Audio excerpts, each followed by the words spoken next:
কি অবস্থা তোমার? হঠাৎ এমন কথা? কি হয়েছে তোমার? আরে তেমন কিছু না, বাসা দিয়ে নাকি ছেলে দেখছে। তো কি হয়েছে? ছেলের নাকি সরকারি চাকরি আছে। থাকতে পারে, জানি না। ও আচ্ছা, তুমি এত কিছু কিভাবে জানলে? তোমার কাজিন বলছে।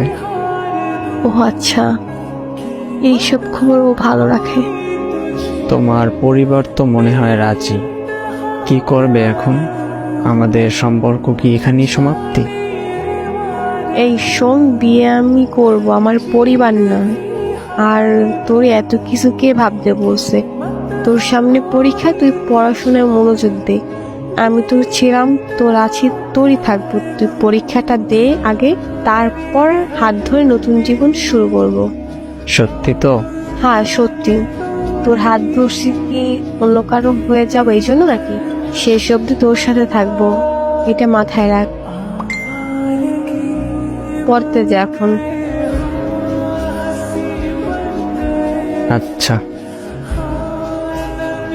আসসালামু আলাইকুম। হুসেনপুর ডাহুরা গুলপুকুরপাড় মাদ্রাসায় সবাইকে স্বাগতম। হুসেনপুরের এই শিক্ষা প্রতিষ্ঠানটি শুধু একটা মাদ্রাসা না, এটা আমাদের এলাকার ধর্মীয় ও নৈতিক শিক্ষার এক আলোকিত কেন্দ্র। এখানে আছেন 24 জন শিক্ষক এবং 7 জন শিক্ষিকা, যারা নিষ্ঠা ও আন্তরিকতার সঙ্গে 1016 জন ছাত্রছাত্রীকে জ্ঞান, আদর্শ ও চরিত্রের আলোয় গড়ে তুলছেন। মাদ্রাসার এক পাশে আছে একদম সুন্দর একটা মসজিদ, যেখানে ছাত্ররা নামাজ পড়ে, কোরআন তেলাওয়াত করে। আমি নিজেও এই মাদ্রাসায় পড়েছি। দেখতাম নামাজের সময় হলেই মুহতামিম সাহেব ছাত্রীদের নামাজের জন্য বিরতি দিতেন। এখনো সেই নিয়ম ঠিক আগের মতোই চলছে, আলহামদুলিল্লাহ। মাদ্রাসার পিছনে ছিল এমন এক জায়গা যেখানে এক সময় ছাত্রছাত্রীরা শিক্ষকদের চোখ এড়িয়ে একটু আড্ডা দিত। শোনা যায় মাঝে মাঝে সেখানে প্রেমও চলতো। তবে মনে হচ্ছে এখন আর প্রেমের সুযোগ নেই। মুহতামিম সাহেব ছাত্রছাত্রীদের কঠোরভাবে শাসন করে শৃঙ্খলা বজায় রেখেছেন। দূর থেকে মাদ্রাসাটিকে দেখলে মনে হয় এটি যেন ছোট শহরের ছোট আকাশচুম্বী দুর্গের মতো। পরিপাটি 4 তলা ভবন আর সবুজ মাঠ ঘিরে এক শান্তিপূর্ণ ও প্রেরণামূলক পরিবেশ তৈরি করেছে। সব মিলিয়ে মাদ্রাসাটির পরিবেশ সত্যিই চমৎকার, এবং এই বিশাল প্রতিষ্ঠানের নেতৃত্ব দিচ্ছেন এর সম্মানিত মুহতামিম সাহেব, যার আন্তরিকতা ও পরিশ্রমেই আজ মাদ্রাসাটি এতদূর এগিয়েছে।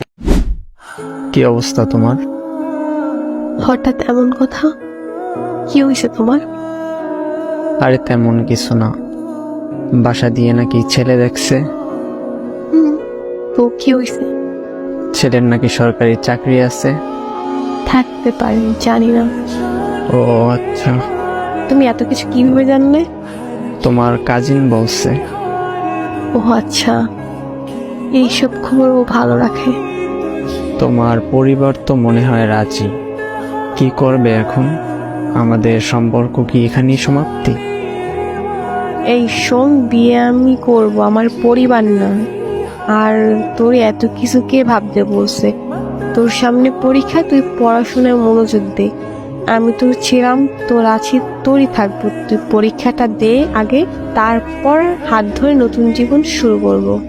সত্যি তো? হ্যাঁ সত্যি। তোর হাত ধরছি কি অন্য কারো হয়ে যাবো এই জন্য নাকি? শেষ অব্দি তোর সাথে থাকবো, এটা মাথায় রাখ। পড়তে যা এখন। আচ্ছা।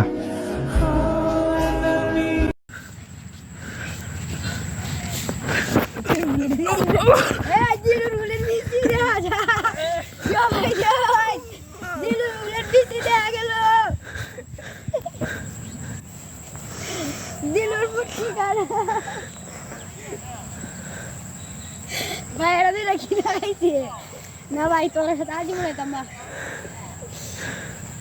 এই যে দিলুর বাপ কামড়াতাছে, এই যে বুঝলা দেখ ক্যামেরাম্যান, ওই ক্যামেরাম্যান সেদিকে ঘুরেন, সেদিকে এই যে যাচ্ছে একজন মই নিয়ে। ক্যামেরাম্যান এদিকে ঘুরে।